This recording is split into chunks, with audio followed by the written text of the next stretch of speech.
네, 오늘은 디도서 2장 말씀, 짤막한 말씀입니다만은 이 말씀을 해석하기 위해서는 일단 우리가 하나님 앞에 은혜로 말미암아 구원을 받았고 이제 구원을 받았다면 양육을 받아야 된다라는 12절 말씀, 11절, 12절 말씀을 근거로 해서 오늘 말씀을 우리가 이해해 볼 수가 있겠습니다. 그러니까 예수 믿고 구원 받았어요. 구원 받았으면 이제는 그의 구원에 합당한 삶을 살아야 된다. 적합한 삶을 살아야 됩니다. 1절 말씀처럼 바른 교훈에 합당한 것을 말하라 라고 했는데 이것은 이제 디도에게 교회 성도들을 바른 교훈으로 가르쳐라 이렇게 말하는 겁니다. 그게 곧 목회고 양육이죠. 양육.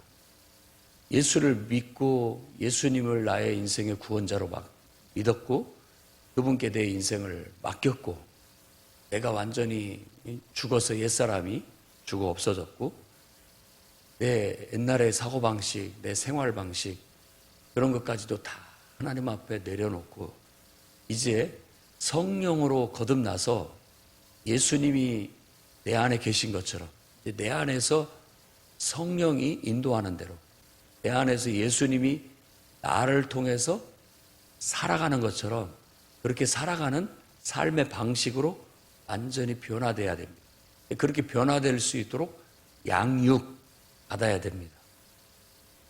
그게 잘 갖춰져야 우리가 어디다 내놓아도 손색이 없는 그야말로 하나님 앞에 하나님 보시기에도 거룩하고 또 사람들이 볼 때도 모범이 되는 그런 성도들이 될 수 있다라는 겁니다.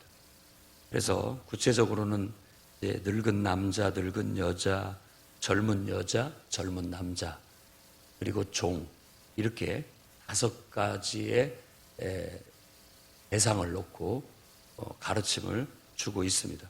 그런데 이런 말들을 읽을 때 이건 꼭 나이 먹은 늙은 남자에게만 해당되는 거고 이건 늙은 여자에게만 해당되는 거고 이건 젊은 여자에게 해당되는 거고 이건 젊은 남자에게만 해당되는 거다 이렇게 보시지 마시고 그냥 모두에게 다 해당된다 라고 일단은 그렇게 이해를 하는 것이 좋겠습니다.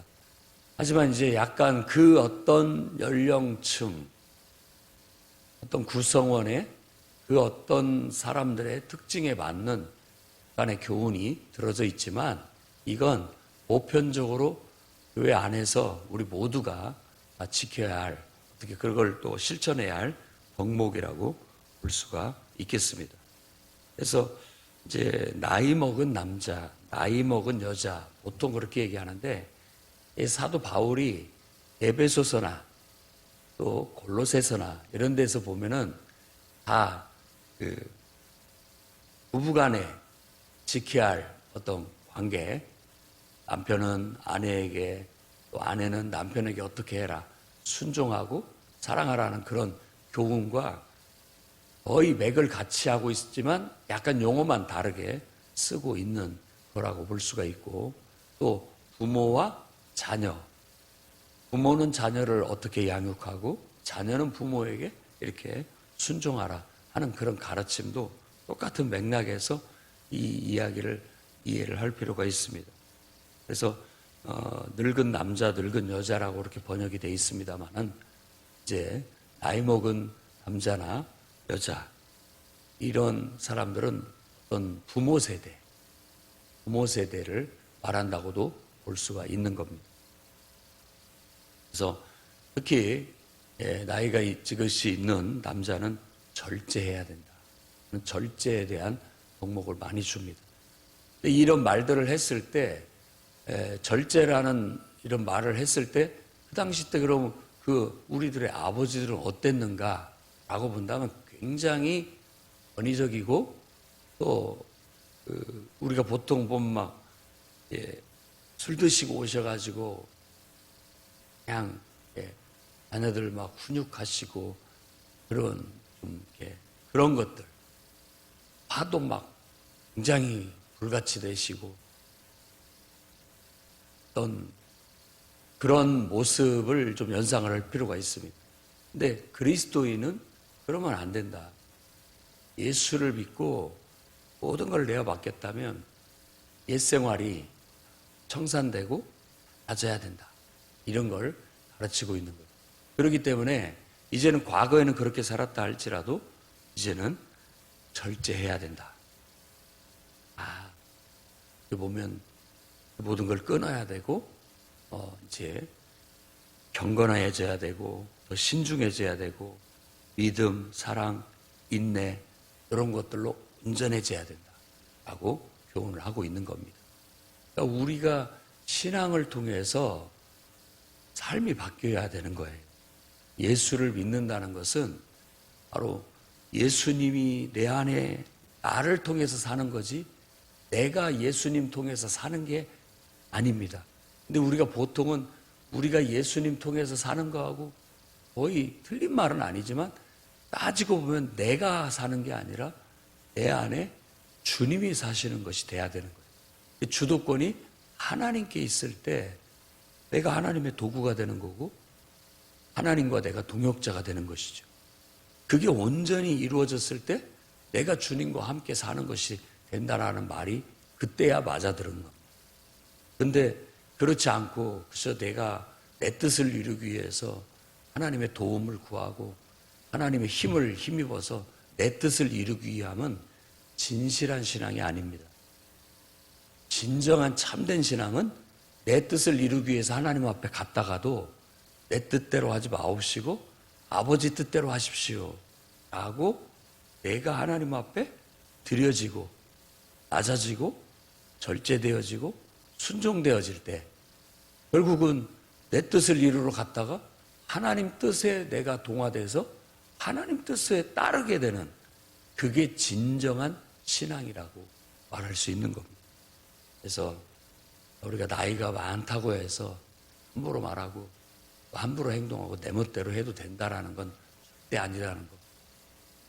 정말 하나님에 의해서 절제가 딱 되어지고 하나님에 의해서 내가 다스려지는 그런 경건과 신중함과 믿음과 사랑, 인내 이런 것들이 잘 갖춰지는 그런 어르신들이 되기를 바라고 또 늙은 여자라고 했는데 이제 어머니라고 어머니 세대라고 부를 수 있습니다.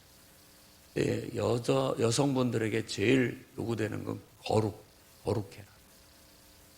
그러니까 한마디만 얘기한다면 늙은 남자한테는 절제, 그리고 늙은 여자에게는 거룩해라. 특히 말에 있어서 딱 나오는 게 모함하지 말고 이제 여성의 특징 중에 하나라고 또 볼 수 있고 뭐 다 여자만 그렇다는 게 아닙니다. 남자도 그런 분들이 있으니까 그냥 좀 어느 정도 좀 약간 특징이 더 여성분들에게 이런 일들이 많이 나타난다라는 거예요. 여성분들이 훨씬 말을 잘하고 또 쉽게 또 현실적인 얘기들을 잘 하다 보니까 그게 장점임에도 불구하고 또 단점으로도 발휘가 될 때가 있습니다. 남의 얘기를 많이 해요. 남의 얘기를. 그러다 보니까는 하지 말아야 할 말까지도 하게 되거나 또 그렇게 말했다고 해서 그것이 뭐 다 나쁜 것은 아니지만 와전이 될 와전. 나에 의해서 약간 각색이 돼서 또 말이 전달되어지고 더하거나 빼거나 이렇게 해서 전달이 되어지다 보니까 이게 돌고 돌면 사람을 모함하는 것처럼 느껴지게 돼서 그 말 때문에 서로 감정이 상하거나 또 그런 것들 때문에 관계가 틀어지는 경우들이 많이 있습니다. 그러니까 말을 조심해라는 의미에서 모함하지 말고 또 여기는 술에 종이 되지 말고 선한 것을 가르치는 자들이 되라 하고 그렇게 했는데 이제 주로 자녀 양육이 어머니에 의해서 많이 이루어집니다. 어머니에 의해서 여자들이 더 술을 많이 마신 것 같지는 않은데 이 누구나 남자나 여자나 술에 영향을 받으면 안 됩니다. 우리는 하나님의 성령의 영향을 받아야지 술기운에 말하고 술기운에 행동하고 이런 게 아니라 우리는 성령의 기운에 말하고 성령의 기운에 행동하고 이래야 되는데 어떤 것들이 되면 술이 우리에게 그 순간은 신이 돼버리는 거죠. 성령이 우리를 이끌고 성령의 지배를 받고 살아가는 삶의 방식을 선택한 게 예수 믿는 것인데 그렇게 된다면 안 되는 겁니다. 그래서 늘 과거에 우리가 자녀를 양육했던 양육 습관들, 방법들도 이젠 예수 믿고 복음 안에서 내가 죽고 복음 안에서 내가 다시 이제 예수 안에서 성령 안에서 다시 태어났다면 이제는 하나님의 자녀답게 성령의 인도하심을 따라 선한 것을 가르쳐야 됩니다. 특히 자기 딸들을 잘 가르쳐라 라고 해서 젊은 여자를 잘 지도해줘라 라고 그렇게 얘기하고 있는 겁니다. 그건 딸이 될 수도 있고 며느리 될 수도 있고 딸뻘 되는 또 더 젊은 나보다 더 어린 그런 여자분들이라고 볼 수 있어요. 그래서 바로 젊은 여자로 이어집니다. 젊은 나이 있는 여자분들이 젊은 여자를 잘 가르쳐서 이렇게 살아가도록 지도해줘라 라는 그런 의미로 여기서 말하고 있습니다. 그래서 젊은 여자들은 남편과 자녀를 사랑해야 된다. 가정을 사랑으로 잘 이끌어야 된다라는 겁니다. 이게 중요한 역할이에요. 남녀 차별이 있는 게 아니고 구별이 좀 있는 것 같아요. 그렇죠. 남자는 남자고 여자는 여자고 신체적으로 다르고 또 여러 가지 기능이나 또 이렇게 성격이나 이런 게 좀 다른데 요즘은 뭐 남자도 자녀들을 충분히 양육하고 또 육아휴가도 내가지고 돌보기도 하고 그렇습니다만은 뭐 우리가 젖이 나오는 건 아니잖아요. 먹일 수도 없는 거고 그런 특징은 있어요. 그리고 이제 그런 면에 있어서는 남자들이 할 수 없는 면이 있다라는 것이죠. 그러다 보니까 옛날부터 이제 주로 여러 가지 역사적 환경과 이런 처지 속에서 남자는 가서 이제 일을 하고 여자는 자녀 가정 살림을 하면서 자녀를 양육하는 일들을 구분해서 했던 거죠. 차별이 아니라 구분이 되면 좋겠고 지금은 이제 뭐 다 같이 일도 하고 다 같이 자녀 양육도 하는 거니까 그런 것들이 잘 협의가 돼가지고 자녀를 잘 양육하고 사랑으로 가정을 이끌어갈 수 있다면 좋을 것 같습니다. 그럴 때 항상 신중하고 이 신중하라는 말을 많이 얘기하는데 옛날 한글판 성경에서는 이 신중함을 근신이라고 번역을 했어요. 근신이라는 것은 자기 몸가짐을 조심한다 이런 뜻이거든요. 그냥 옛날에는 그냥 내키는 대로 막 하고 별로 뭐 통제도 안 받았고 내 멋대로 해왔다고 한다면 우리는 이제는 누가 뭐 사람 눈치를 보고 사람의 통제를 받는 게 아니라 늘 내가 하나님 안에서 죽었다는 것 그리고 내 안에 성령께서 인도하고 계시다라는 것을 의식해서 그 영에 의해서 내 스스로가 절제하고 스스로가 근신하고 스스로가 신중하고 스스로가 성령의 인도함을 따르려고 하는 겁니다. 그러니까 그러려면은 우리가 영적인 사람이 돼야 됩니다. 그렇지 않고는 안 되죠. 영적이라는 것은 우리 영이 이제 깨어났기 때문에 살아났기 때문에 이제는 늘 하나님과 대화가 되어져야 되는 겁니다. 꼭 우리가 사람하고 대화하듯이가 아니라 하나님은 영이시니까 무시로 성령 안에서 늘 하나님과 기도 속에 소통하고 대화를 해야 되는 겁니다. 옛날에 조영기 목사님이 이제 집회를 위해서 기차를 타고 이렇게 가는데 자기 앞에 어떤 할아버지가 앉아 계시는데 그냥 기차 타고 가면서 계속 기도가 나오더라는 거.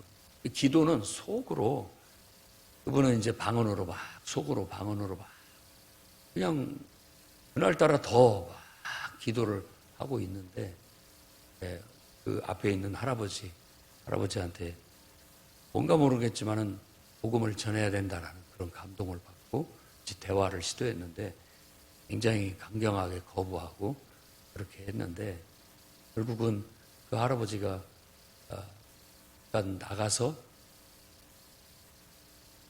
거기에서 옛날에는 차 문 여기서 어떻게 하다가 떨어져서 거기서 돌아가셨어요. 그래서 하나님께서 나에게 기도하게 하셨고 마음에 이렇게 전도하라는 마음을 주셨나 보구나. 그런 깨달음이 있었다고 그렇게 얘기하는 간증을 들어봤습니다. 그러니까 그냥 계속 어떤 상황이든지 기도하면서 내 행동과 말을 통제하고 근신하고 이끌어 가야 되는 거예요. 그래야 우리가 하나님 앞에 쓰임받는 도구가 되는 것이지, 안 그러면 나는 나대로 살고 하나님은 하나님대로 그냥, 이게 믿는 거라고 할 수가 없잖아요. 안 믿었을 때도 똑같이 그렇게 살았잖아요. 그러니까 예수를 믿는다고 한다면 이제는 우리는 내가 사는 게 아니에요. 내 안에 그리스도께서 사시는 것처럼 늘 그분과 상의하듯이 늘 그분이 나한테 어떤 것을 내 마음속에 생각으로 내 마음속에 어떤 것으로 주시는 것을 늘 느끼고 그것에 의해서 마치 그 기운에 의해서 내가 살아가는 것처럼 말하고 그것에 의해서 그 영향을 받아서 말하고 그것에 의해서 행동하고 이러다 보면 지금 요구하는 절제함이라든지 거룩함이라든지 이런 모든 것들을 다 지킬 수가 있어요. 그리고 예수 믿는 사람들은 특히 가정을 사랑으로 잘 돌봐야 된다는 거 아주 중요한 덕목입니다. 그래서 집안일을 하고 또 선하며 남편에게 잘 복종해라. 이 복종이라는 게 비겁한 굴종이라고만 생각하지 마세요. 마음을 맞추라는 뜻으로 생각하면 딱 맞습니다. 그 사람 마음을 맞춰가는 거예요. 우리도 서로 호흡을 맞출 때 이렇게 서로를 눈을 맞추면서 바라보면서 같이 눈짓만 해도 서로 마음이 이렇게 맞아서 서로 뭐 같이 이렇게 호흡을 맞출 수 있는 것처럼 그렇게 해야 되는 겁니다. 그걸 성경에서는 복종이라는 단어를 써서 얘기했다라는 거예요. 그 말은 똑같이 움직인다는 뜻과 같은 거예요. 같은 몸이니까 똑같이 움직인다는 의미를 강조하기 위해서 복종이라는 말을 쓴 거예요. 이런 건 군대에서나 쓰는 용어인데 그게 뭐냐면 그냥 딱 명령한 대로 움직인다는 뜻이거든요. 근데 그게 나는 아무 생각도 없고 뭐 이런 것이 아니라 서로 마음을 맞췄을 때 한 몸처럼 움직여진다. 축구팀도 서로 마음이 맞았을 때 한 몸처럼 움직여서 조직력 있게 경기를 해야 주도적인 경기를 할 수 있는 것처럼 똑같이 두 사람만 돼도 서로 마음을 맞출 줄 알아야 되고 또 세 사람이 되든 뭐 10사람이 되든 서로가 다 한 몸처럼 움직일 수 있을 때가 가장 최고의 능력을 발휘할 수 있을 때 최고의 시너지 효과를 낼 수 있는 그런 상태라고 말할 수 있는 겁니다. 그렇게 모든 것들을 가정을 잘 돌보고 또 교회 안에서도 이 말 속에는 가정 생활을 바르게 해라 라는 교훈도 있지만 똑같이 교회 공동체도 또 다른 가족으로 생각했을 때 구성원들끼리 그와 같이 한 마음 한 뜻이 돼서 모두가 다 절제할 줄 알고 거룩할 줄 알고 모두가 서로를 사랑해서 한 마음 한 뜻이 돼서 한 가족을 이루어라 라는 그런 교훈과도 같은 겁니다. 그럴 때 하나님 말씀이 비방을 받지 않는다라고 말하고 있는 겁니다. 하나님 말씀이 비방받지 않으려는 게 궁극적인 이 가르침의 목적이에요. 하나님이 비방을 들어서는 안 되겠죠. 우리가 보통 하는 소리, 예수 믿는 것들이 저렇게 한다. 이런 소리 안 듣기 위해서 당당하게 우리가 하나님 뜻대로 행했는데도 불구하고 그런 소리를 하는 것은 고개를 빳빳이 세우고 당당하게 들어야 되겠지만 우리가 하나님의 뜻대로 절제하지 못하고 거룩하지 못하고 또 하나님의 뜻 안에서 같은 영 안에서 하나 되지 못한 상태에서 그런 소리 듣는 것은 부끄러운 것으로 우리가 알아야 되겠다라는 겁니다. 근데 이제 이 그레데 사람들이 좀 그런 면들이 좀 인격적으로나 도덕적으로나 좀 잘 안 돼서 이것을 강조해서 바른 교훈으로 가르쳐라. 예수 믿는 사람들이 어떻게 이런 일을 할 수 있느냐라고 하면서 이런 바른 도리를 가르치게 된 겁니다. 젊은 남자에게는 이제 구분해서 얘기를 하는데 남자들은 신중해라, 근신해라 라고 얘기하고 있고 선한 일을 본보이고 교훈에 있어서 부패하지 않아야 되고 단정함과 책망할 것이 없는 바른 말을 하게 해라 고 그렇게 해서 이게 뭐 늙은 남자, 늙은 여자, 젊은 여자, 젊은 남자에게만 해당되는 것이 아니라 교회 안에 모든 구성원들이 이런 덕망을 갖춰야 된다. 이해를 하면 좋겠습니다. 우리가 성경을 배우고 또 예수를 믿는 신앙심이 깊어짐으로써 그 말씀의 교훈이 우리 속에 들어와서 그 교훈에 의해서 실천하고 다른 본을 보이고 또 그 하나님 말씀에서부터 이렇게 솟아난 교훈 속에서 말하고 행동해서 누가 봐도 그리스도인답다, 하나님 믿는 사람답다라고 할 수 있는 그런 신앙의 수준까지 우리가 양육되어져서 성장하고 성숙되어야 되겠습니다. 그 다음에 이제 종들이라고 얘기하는데 에베소서나 골로새서에서도 똑같은 얘기를 하고 있죠. 상전들에 대해서, 종에 대해서. 상전들은 어떻게 행해라, 종들은 어떻게 해라 라고 했는데 여기서는 그 종들에 대해서 상전에게 범사에 순종하여 그를 기쁘게 하고 거슬러 말하지 말고 훔치지 말고 참된 신실성을 나타내라 뭐 그렇게 얘기합니다. 뭐 요즘 세상에서는 이 상전과 종의 그런 느낌은 아닙니다만은 항상 나에게 지시를 하고 어떤 일을 관리하는 사람이 있고 나는 그 지시를 받아서 그 일을 해야 하는 입장이 있을 수 있습니다. 그랬을 때 우리가 그런 내가 그 일을 위해서 존재하고 그 일을 해야 될 것이 내 임무라고 생각된다면 그것을 잘 순종해서 그 임무를 잘 이뤄내서 그 임무를 맡긴 사람을 기쁘게 흡족하게 해준다면 우리 가치도 높아지는 거예요. 그렇죠? 어떤 일을 맡겨봤는데 잘해. 그러니까 그 사람의 가치가 높아지는 거예요. 주가가 높아지는 거죠. 그러니까 이걸 무슨 맨날 상전한테 복종하라고만 가르치느냐. 상전들도 똑바로 우리한테 잘해줘야지. 맞는 말입니다. 하지만 내가 상전인 위에서 지시하고 관리하는 사람 입장이라면 그에 합당한 교훈으로 그 사람의 입장을 잘 생각해서 그 사람이 잘할 수 있는 일을 맡기고 잘할 수 있도록 도와주는 것이 필요하겠지만 내가 그 지시를 받는 사람의 입장이라면 그 사람이 뭐라고 말하는지 지시사항을 잘 이해해서 그걸 완벽하게 이뤄내게 된다면 그 사람이 기뻐가지고 뭐라도 나한테 해줄 거예요. 잘했다. 칭찬도 해줄 것이고 정말 뭔 일이든 맡기면 이 사람은 잘하는구나 라는 인정도 받게 되고 또 그 사람의 주가가 높아지니까 그 사람은 그 직장이나 그 단체에서 없어서는 안 될 사람이 되게 되는 거예요. 바로 그것을 말하는 겁니다. 그런데 사사건건이 거슬러서 말하고 내가 왜 해야 됩니까?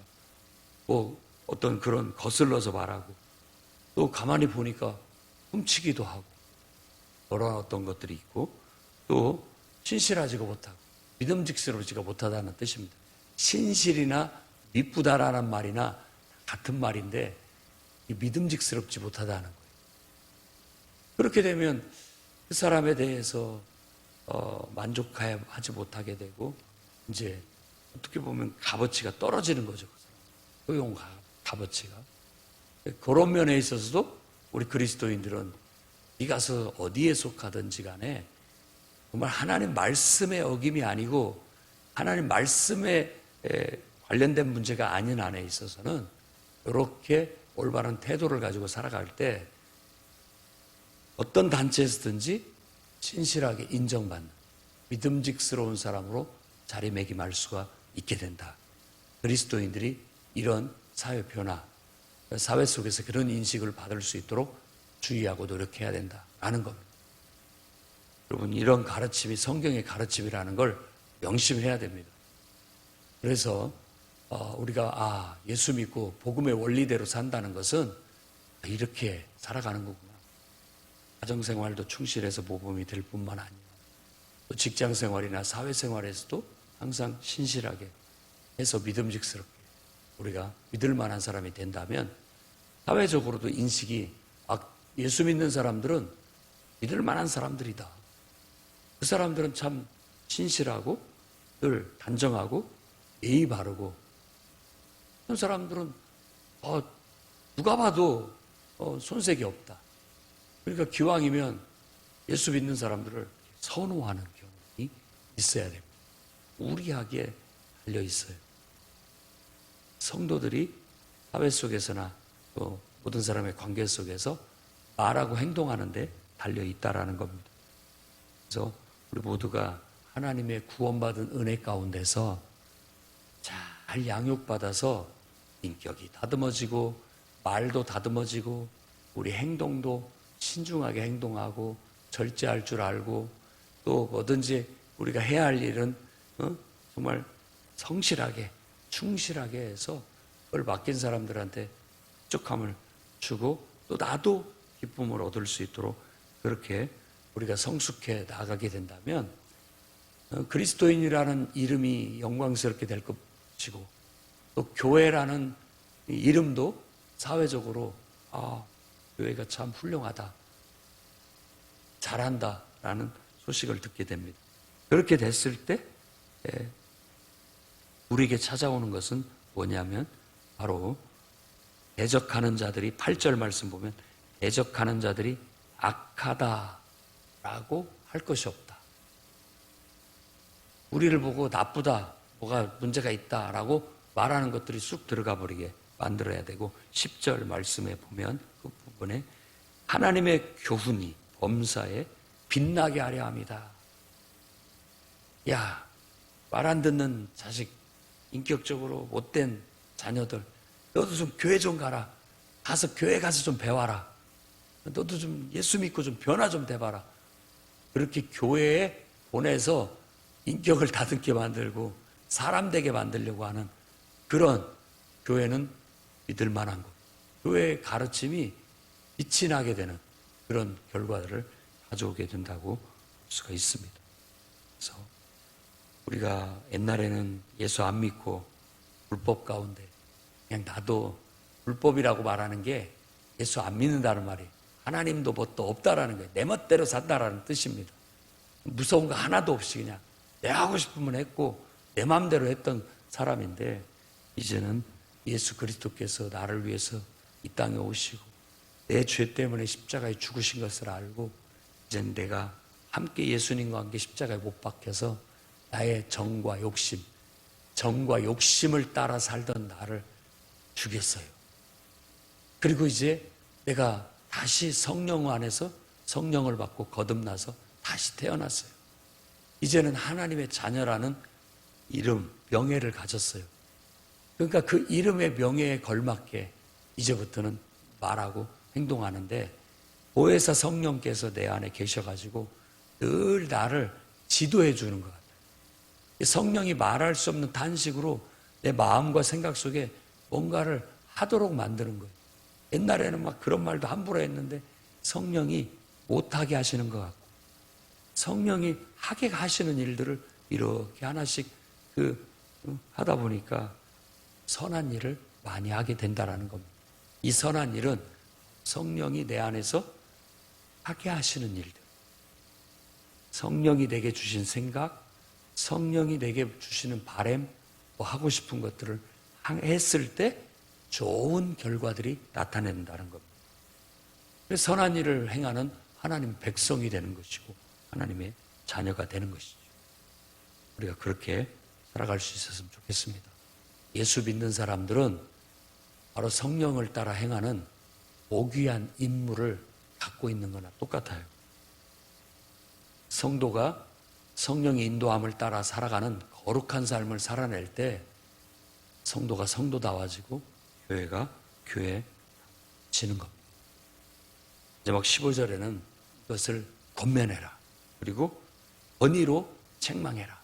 고 말하면서 이것에 대해서 단호하게 분명하게 가르쳐서 성도들이 정말 예수 믿는 사람답게 양육돼서 성장할 수 있도록 그래서 변화돼서 아무리 그래야 될 사람들이 원래 그렇다 할지라도 우리는 그러지 말아야 돼. 우리는. 그들은 거짓말을 밥 먹듯이 하고 그냥 막 거칠고 말도 함부로 하고 그렇다고 할지라도 우리 그리스도인들은 예수 믿는 사람들은 달라져야 된다. 그래서 사회를 정화시키고 사회를 변화시켜서 수준 있는 사회가 되도록 만들어야 된다. 그러기 위해서 권면하고 때로는 하나님의 권위로 책망도 해서 바르게 세워서 업신여김을 받지 않도록 해야 된다. 교회가 힘이 있고 능력이 있으려면 성도들 한 사람 한 사람이 성장하고 성숙돼야 됩니다. 믿음 위에 똑바로 서서 영적인 지도자들이 되고 영적인 능력 있는 사람이 될 때 교회가 든든하고 힘이 있고 세상 사람도 함부로 할 수 없는 그런 교회가 될 수 있다는 걸 명심하고 나의 본분, 이 고귀한 본분을 다 해 나가시기를 주의 이름으로 축원합니다.